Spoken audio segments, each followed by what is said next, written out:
Astagala, udara di sini beneran beda. Rasanya paru-paru langsung direfresh. Pohon-pohonnya rindang banget di sepanjang jalan masuk ini. Iya, Bar. Dan lihat, rumah-rumahnya masih banyak yang tradisional, terbuat dari kayu bambu. Bersih banget juga lingkungannya. Cerita Mbah Karta itu benar-benar terbukti di sini.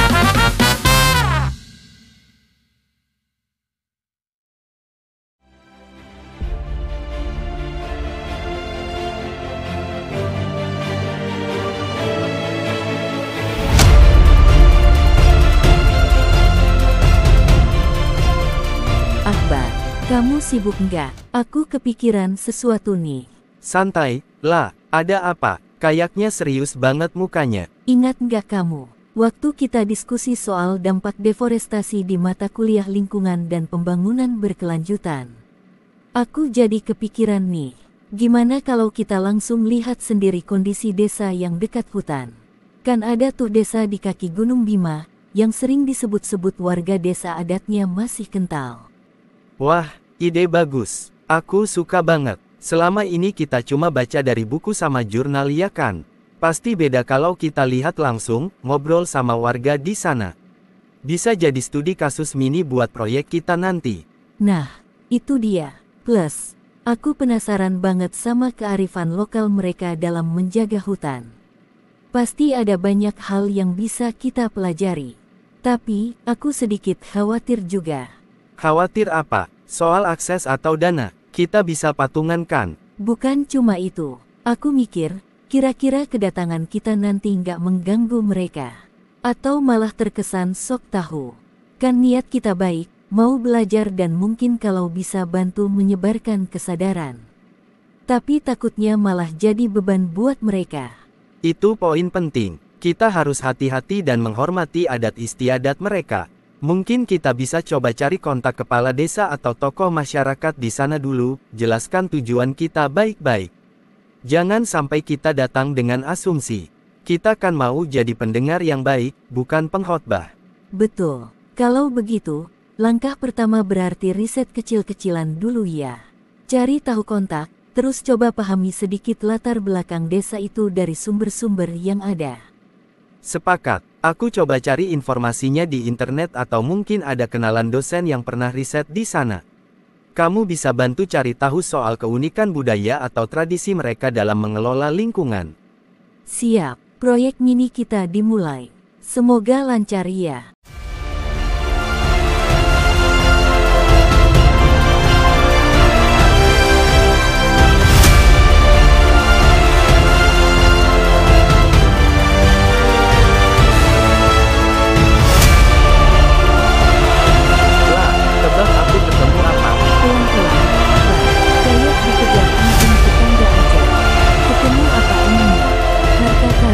Lebih baik dari harta karun. Aku nemu artikel lama di internet tentang desa Rimba, desa yang di kaki Gunung Bima itu. Ternyata, dulu banget, sekitar 50 tahun lalu, mereka pernah menghadapi krisis air bersih dan lahan kritis loh. Wah, serius? Terus gimana mereka mengatasinya?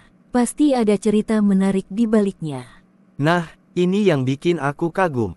Mereka nggak menyerah. Waktu itu, ada seorang sesepuh desa, namanya Mbah Karta. Dia ngumpulin semua warga, terus kasih ide gila. Tanam pohon buah-buahan di setiap pekarangan rumah dan pinggir sungai, terus bikin sistem irigasi sederhana pakai bambu. Ide gila tapi jenius. Kayak film-film pahlawan lokal gitu ya. Pasti awalnya banyak yang nggak percaya atau ngerasa repot.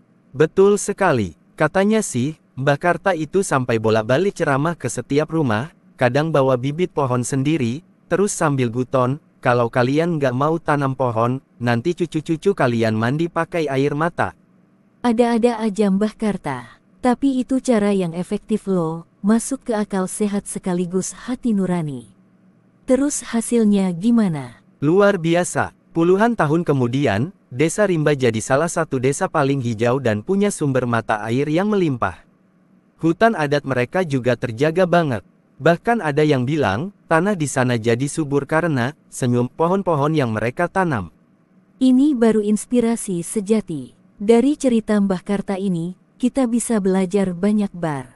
Bahwa perubahan besar itu seringnya dimulai dari hal-hal kecil, dari satu orang yang punya visi, dan tentu saja dari kerja sama komunitas. Tepat, dan yang paling penting, mereka nggak nunggu bantuan dari luar, tapi bergerak dari dalam diri sendiri. Oh ya, aku juga berhasil nemu kontak Pak Lurah Desa Rimba.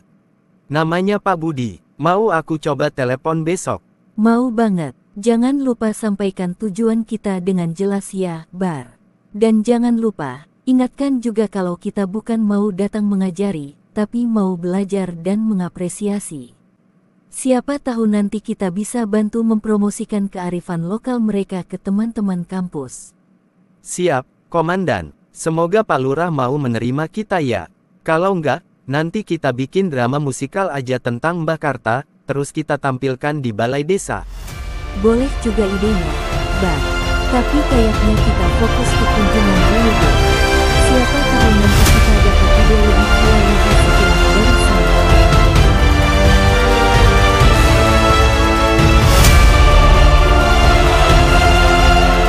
Hai. Lala, kabar baik. Pak Lurah Budi setuju kita ke sana. Serius? Ya ampun, Akbar, ini berita paling bagus minggu ini. Kapan? Gimana detailnya? Seriuslah, aku telepon beliau kemarin sore. Lusa. Wow, cepat banget. Tapi bagus deh, biar semangatnya nggak keburu padam. Oke, apa saja yang perlu kita siapkan? Selain catatan dan kamera, tentu saja. Nah, itu dia. Pak Lurah bilang, kita nggak perlu bawa apa-apa yang merepotkan. Beliau cuma minta kita bawa semangat belajar dan keterbukaan pikiran. Katanya, mereka senang kalau ada yang mau dengar cerita mereka. Aku suka itu. Artinya, kita memang datang sebagai penimba ilmu, bukan sebagai pemberi solusi, yang kadang malah terkesan menggurui, kan? Ini pas banget sama tujuan awal kita. Betul sekali lah. Oh iya, beliau juga sempat cerita sedikit, katanya akhir-akhir ini ada beberapa warga desa yang mulai tergoda untuk menjual lahan mereka ke pengembang yang mau bikin resort.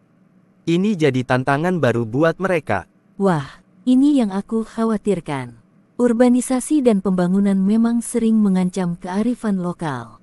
Semoga kunjungan kita bisa sedikit banyak memberikan perspektif lain bagi mereka, atau setidaknya, menguatkan semangat mereka untuk mempertahankan apa yang sudah mereka miliki. Semoga, makanya, nanti kita harus peka banget saat di sana. Dengar apa keluh kesah mereka, lihat langsung kondisinya. Siapa tahu kita bisa bantu menyusun rekomendasi atau ide-ide yang realistis, tanpa harus mengubah identitas desa mereka. Pasti, aku jadi nggak sabar banget. Rasanya kayak mau liburan, tapi liburan yang penuh makna. Jangan sampai kita jadi tamu yang pasif ya, Bar. Kita harus aktif bertanya dan berinteraksi. Tenang aja, lah, kalau soal kepo, kamu juaranya. Aku malah khawatir kamu nanti betah banget terus minta tinggal di sana. Boleh juga idenya. Nanti kita dirikan komunitas pecinta hutan kampus di Desa Rimba. Kamu jadi ketuanya, aku wakilnya. Boleh juga, tapi persiapannya gimana nih? Kita butuh ransel, sepatu yang nyaman buat jalan-jalan di hutan, topi, sama bekal secukupnya. Jangan lupa alat tulis dan buku sketsa, siapa tahu ada inspirasi. Siap, aku sudah siapkan semua itu. Pokoknya, siap untuk petualangan edukatif kita. Ini bakal jadi pengalaman yang luar biasa, Bar. Aku yakin. Aku juga yakin. Sampai ketemu lusa ya, lah. Jangan sampai kesiangan.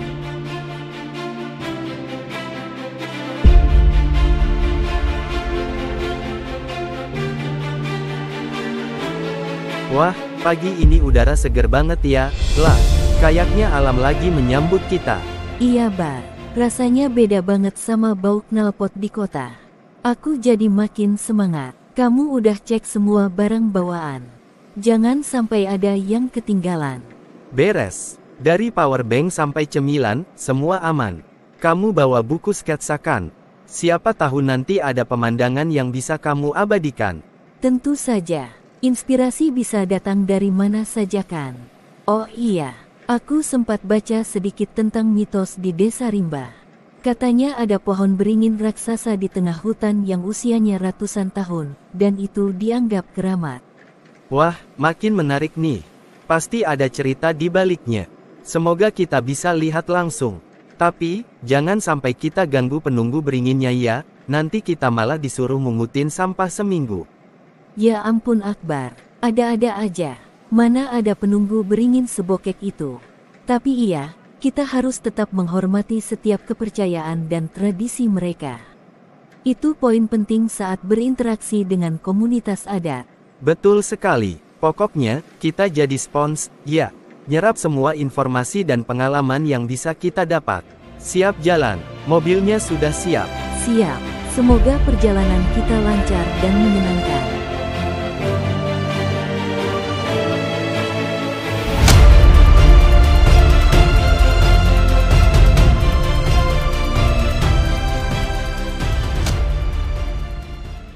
Astagalah, udara di sini beneran beda. Rasanya paru-paru langsung direfresh. Pohon-pohonnya rindang banget di sepanjang jalan masuk ini.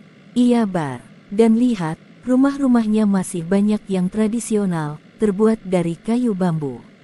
Bersih banget juga lingkungannya. Cerita Mbah Karta itu benar-benar terbukti di sini. Aku jadi makin penasaran gimana mereka bisa menjaga semua ini dengan baik di tengah gempuran modernisasi. Rasanya kayak masuk ke dimensi lain ya. Itu dia, kayaknya itu rumah Pak Lurah Budi. Ada beberapa orang di depan sana, mungkin sudah menunggu kita. Ayo, semoga mereka nggak kaget lihat muka kita yang lusuh begini setelah perjalanan panjang. Tenang aja Bar, yang penting niat baik kita sampai. Ayo, ini dia awal dari petualangan kita di Desa Rimba.